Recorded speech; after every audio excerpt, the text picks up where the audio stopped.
Я убежден в том, что он действительно наш народный президент, потому что, во-первых, он избран народом, во-вторых, он очень близок к народу, доступен народу. Вопросы решает конкретно, ясно. Скажет одно слово, скажет. Он не забывает обязательно, контролирует выполнение этого своего задания, своего слова. Вот это. И, во-вторых, вся его государственная политика направлена ради человека. Я, например, как представитель коренных малочисленных народов Севера, особо болею за развитие села, народов Севера, их социально-экономическое развитие.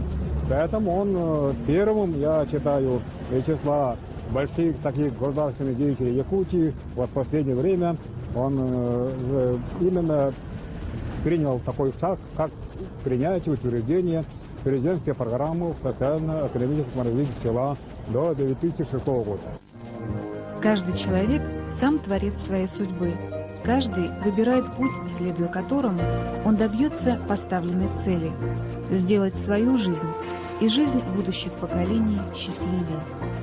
О них, о детях каждодневные думы, чтобы был налажен быт, а дом полон душевного тепла, чтобы воспитать достойного человека. А президент думает о всей республике с ее многими особенностями и проблемами. И хотя это может на первый взгляд незаметно, постепенно мы убеждаемся, что доверили свою судьбу в надежные руки.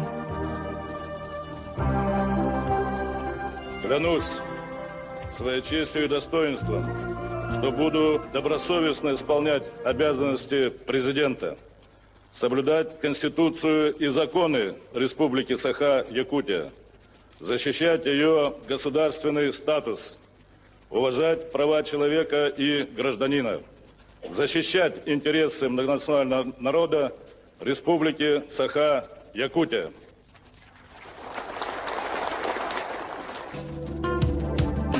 Мы знаем, что Вячеслав Штыров пришел из алмазной компании. Его биография похожа на многие судьбы советской страны, где человек трудился и создавал своими руками несметные богатства. Как известно, общество держится яркими людскими типами, а движется характерами. Вячеславу Штырову повезло, что он попал на грандиозную стройку века, где были примером такие личности, как Батанчук, Тихонов, Солдатов. Алмазная промышленность решила судьбу жителей всей республики.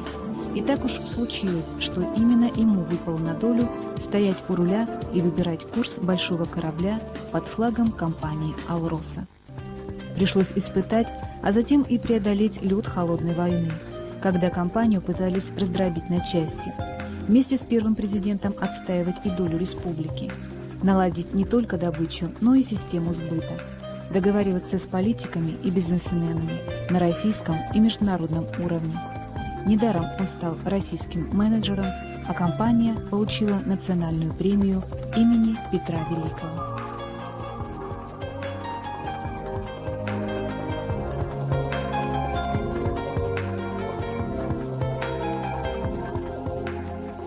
Штыров сегодня, без сомнения, сильнейший экономист и стратег, государственный деятель, которого признают на высшем уровне руководства многих субъектов, и не только в России. Его умение быстро вникнуть в суть проблем и найти правильное решение не может не вызывать уважения у людей различного ранга. Во взаимоотношениях с федеральным центром шаг за шагом президенту республики удается переломить былой расклад сил. Сегодня, вот, мне кажется, самое главное отличие в том, что власть, в первую очередь республиканская, повернулась лицом к самому населению. То есть сегодня жизнь, условия жизни каждого человека в республике, они приобретают собственную ценность, они сегодня становятся объектом заботы и внимания. Хорошо, когда появляется много новых, талантливых политиков, предпринимателей в любом регионе. Когда происходит некий застой, конечно, это сразу ощущает и население, и элита. Я думаю, что Якутия сейчас переживает некий процесс такого вот новой волны возрождения. Пришли амбициозные, в хорошем смысле слова, люди, которые хотят сделать для себя, сделать для населения. В этом и есть развитие прогресса. В этом и есть залог того, что залог этого будущего, что будет какой-то рывок вот наверх. Предвыборный слоган «Все говорят, а он делает» подтвердился на практике. Готовится к пуску крупнейший в республике Нюрбинский горнообогатительный комбинат, детище президента Штырова. А началось все 5 лет назад с созданием дочернего предприятия «Алроса Нюрба». Уже 16-я по счету алмазообогатительная фабрика запускается в якутской тайге. Переброска людей, техники и материалов на Накын напоминает трудовой подъем 60-х. И это очень важно, чтобы у человека в жизни хоть раз была такая стройка. Работа кипит, конечно. Но в зависимости у нас идет, как, понимаете, если алмазы будут у нас, естественно, сейчас будут, значит и республика будет развиваться. Это фундамент, это очень хороший. Он профессионал своего дела. Я его работу и посмотрел, в мирном работу посмотрел, как он президентом Алроса работал. И сейчас как президентом у нас республики. Изменение есть. Люди достойны лучшей жизни, и мы этого добьемся. Если такое убеждение есть у руководителя, оно заряжает и окружающих. Голубое топливо должно прийти не только в дома близких к газопроводу районов, но и в наследие-заречье. Первые километры трубопровода уже сварены, и газовики готовятся форсировать реку Лена. В принципе, где-то октябрь. Что ты делаешь? Сейчас будет на та сторона. А чего вы улыбаетесь? Договорились? А? Потом 2 миллиарда, если зимой и летом, то... Якутяне должны жить достойно, чтобы богатство родной республики послужило добрую службу каждому его жителю. Тогда силы сохранятся для более полезных дел, для труда и для творчества. Будут здоровы семьи и сохранится родная природа, которая дает силы для новых дел.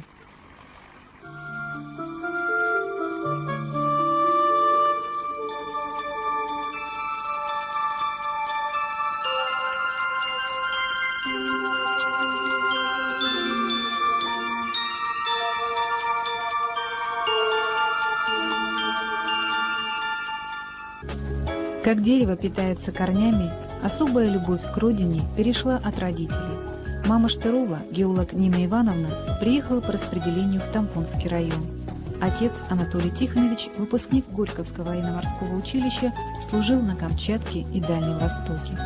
Это было послевоенное время, страна только просыпалась, оттаивала от недавней войны.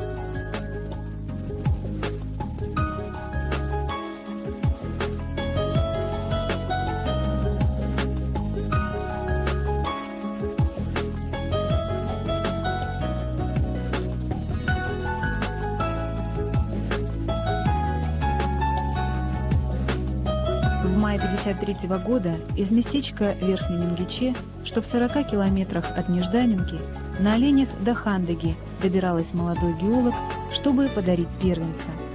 Штыровская порода проявится намного позже, но пример отцовского характера, твердости в решениях запомнится на всю жизнь.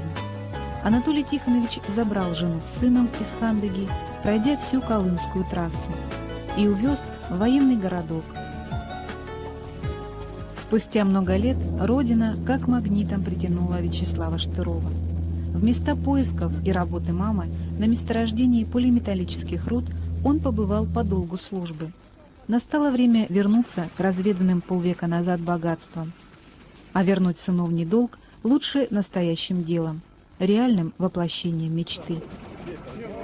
Месторождения Тампонского района, как и многих других по всей республике, ждут своего часа. Время сохранило немного от прошлой истории. Сейчас мы находимся, вот это как раз тот поселок, можно сказать, самое такое большое место, где в основном проживало население этого поселка. 53-й год, 53-й, 57-й, в основном до 60-х годов я сама здесь прожила. Здесь почти рядом и родилась. Здесь находилась больница. Домишки были, конечно, одноэтажные, старенькие, в основном строились, я так думаю, что вот теми, кто был сюда заброшен по поводу открытия геологи приехали первые. Значит, сначала жили здесь палатка, потом строились бараки. Здесь жили соседи Куриленко. Вот здесь рядом жили соседи Гордеевы. Конечно, я помню. Вот Гордеевы, кстати, здесь их памяти до сих пор проживают. Здесь семья. Здесь вот было здание милиции, я хорошо помню. А с той стороны, значит, находилась большая строительная мастерская. У моей мамы до сих пор хранит вот в доме мебель, сделанная комод, стол, шифоньер, который сделан без гвоздей. Вот руками, я хорошо помню этого дедушку, который там был столяром, Иван Павлович, который это все нам делал. Сегодня проблем у президента Штырова хватает, и решать их нужно быстро, время не ждет. Надо возродить геологию, золотодобывающую промышленность, построить в тайге современные модульные фабрики, привлечь инвестиции, выбрать экономичные проекты, обучить людей и построить фундамент для подъема кирпич за кирпичиком всей экономики республики. Кроме работы, человек должен жить для своего развития. Вячеслав Штыров, как почетный председатель Ассоциации национальных видов спорта, стал инициатором проведения 3-й спартакиады народов Севера впервые в промышленном районе. Стройка в Хандыге стала подниматься подобно эпохе комсомола.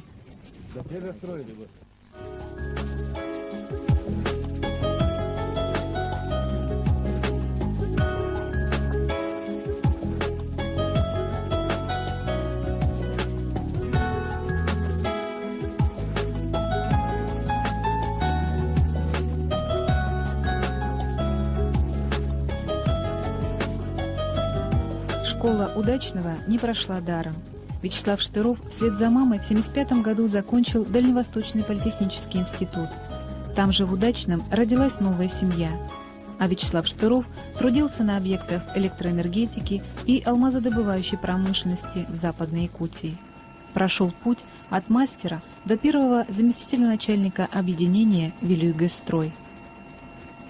Север закаляет характер. Молодость и задор в середине 70-х творили чудеса, и на полярном круге вырос целый город. Выбор суровых условий и желание показать себя в самом нелегком деле, поработать и послужить матушке России – это в характере Штыровых. Ими они были воспитаны с детства. Люди республики, вынесшие многие тяготы, и сегодня страдают от проблем бездорожья, социальной неустроенности. Лечение этих больных точек подвластны только если взяться всем вместе. Трудоемкой и кропотливой работой сейчас и занята команда президента, который умеет управлять. Это его профессия.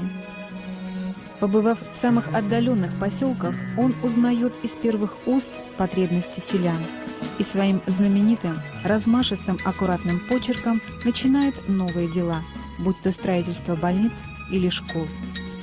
Он убежден, что и в социальной сфере надо действовать решительно. Дела решают лучше, чем слова. Четко президентом наследуется то, что было сделано первым президентом РСЯ, это Николаем Михаилом Ефимовичем. Развивается здравоохранение, большое внимание уделяется качественному развитию здравоохранения. И вот, в частности, я работаю в ведомственной больнице, и все-таки нашло возможность правительство и президент оставить кое-что хотя бы из ведомственного здравоохранения, потому что разрушить легко, создать очень трудно. Но мы видим, как созидает Вячеслав Анатольевич, как он созидал АК «Роса», как идет строительство везде в республике, как идет строительство учреждений здравоохранения. Созидательный труд только может заслужить положительную оценку, на мой взгляд. Беда приходит внезапно.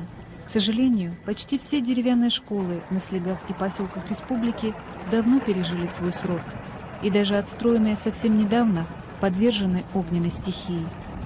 Трагедия Садыбыла стала страшным уроком для республики и всей России.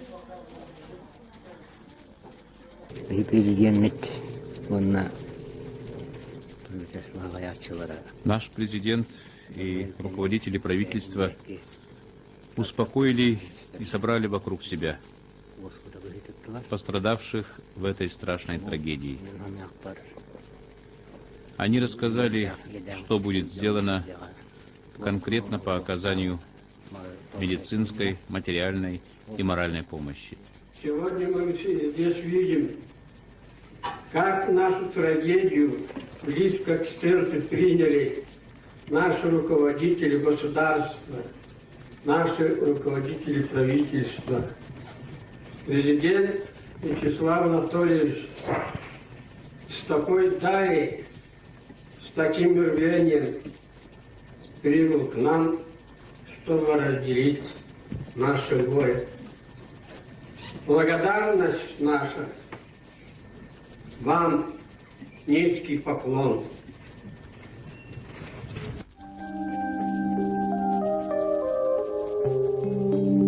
Как сказал Достоевский, слеза одного ребенка – это уже трагедия. Садыбыл стал государственной трагедией. Сегодня задача республиканской власти – не допустить больше людских потерь.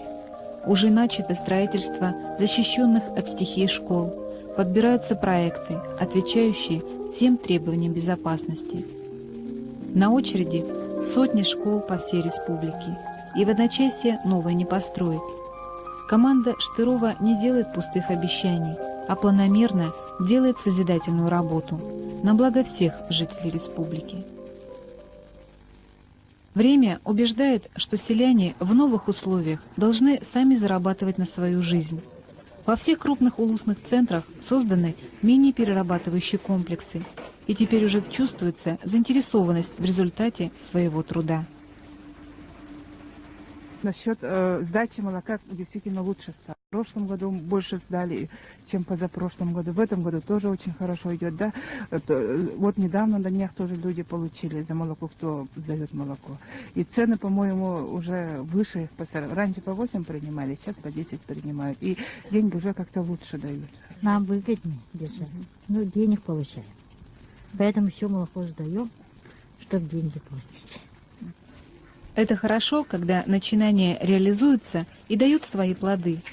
Переработка произведенной на полях республики продукции – давно назревший вопрос. Значительная прибавка к местным бюджетам.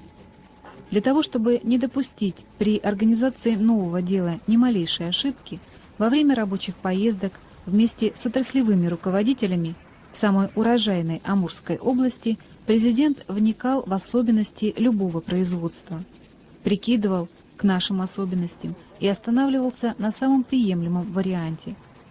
Стали доброй традицией обмен товарами, выездные ярмарки товаропроизводителей, субъектов Дальнего Востока в рамках долгосрочных соглашений о сотрудничестве.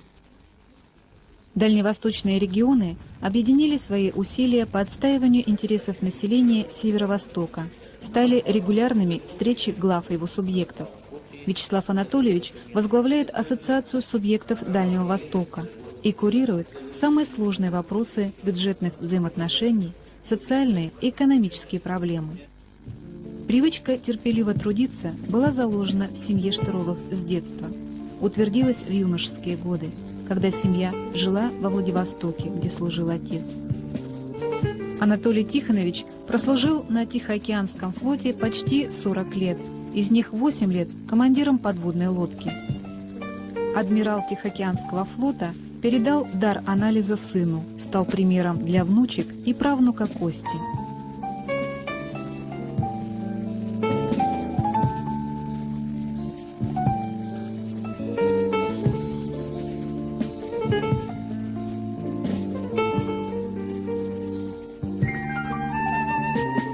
Не зная истории, невозможно идти вперед.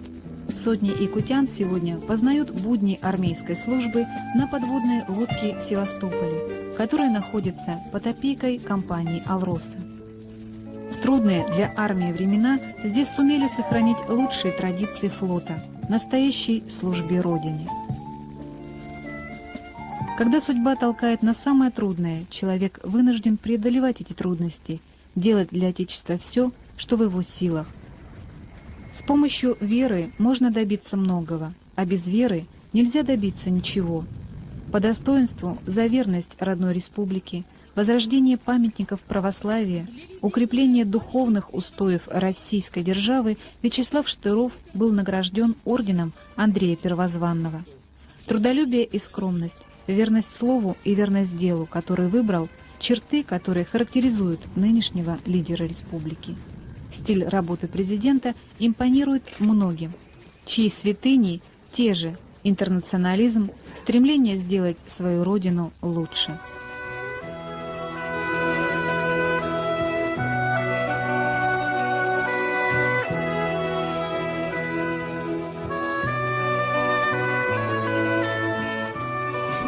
Якутия очень богатый край, очень перспективный. Здесь и прежде всего богат людьми.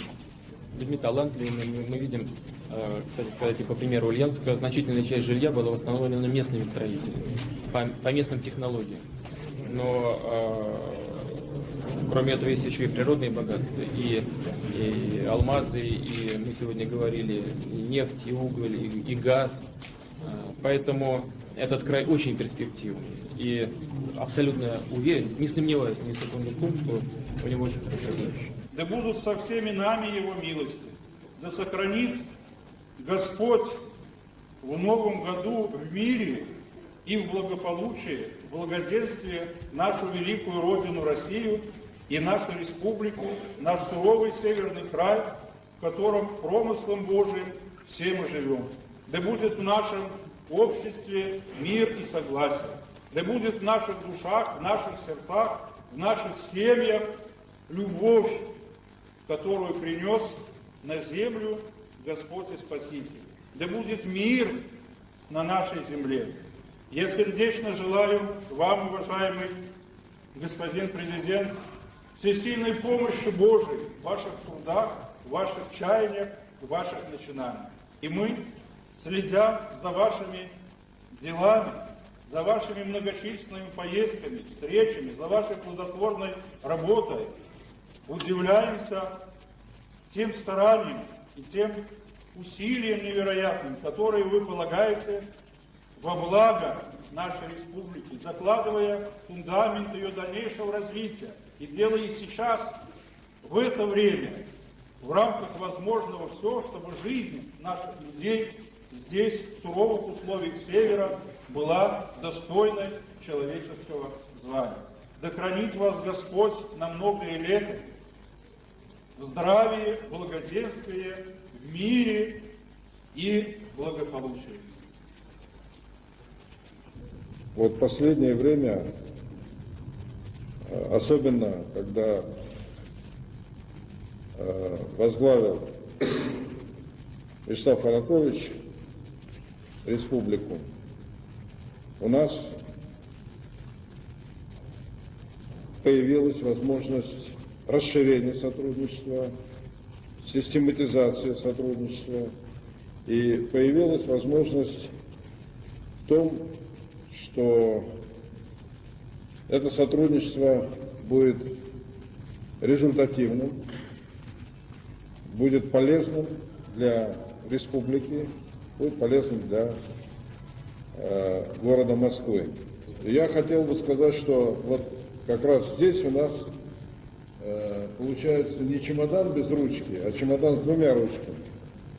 И мы его нормально донесем, и все, что в нем будет открыто, это будет служить на пользу нашим двум регионам.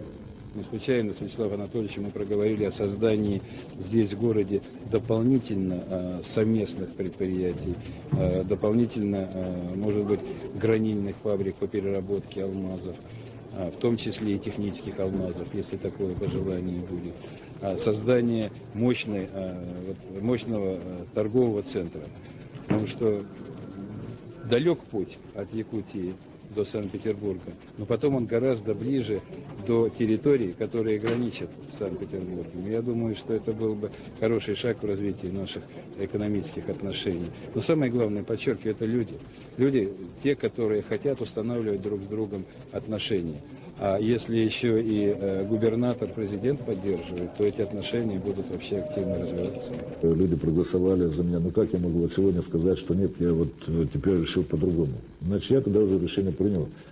И поэтому буду работать весь свой срок, отрабатывать доверие тех людей, которые мне во время голосования, что ли, как бы было оказано. И самое главное, что вот теперь уже, когда больше года я работаю, и так складывается, что ли, жизнь, необходимость, работа, что я очень много езжу по республике, встречаюсь со многими людьми в совершенно разных ситуациях. Значит, и чувствую о том, что существует очень много проблем, которые я должен решить. Чувствую такое очень доброе отношение людей. Так, я как могу завтра им сказать, да нет, значит, вы уже дальше сами работаете, это первое. Но я также обещал и президенту Российской Федерации о том, что буду работать.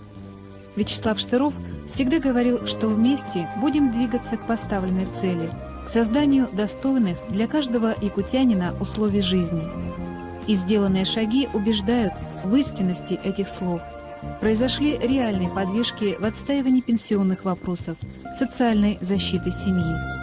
Все это говорит о том, что пришел человек, который не на словах, а реально заботится о судьбе нашего общего дома, Республики Саха-Якутия.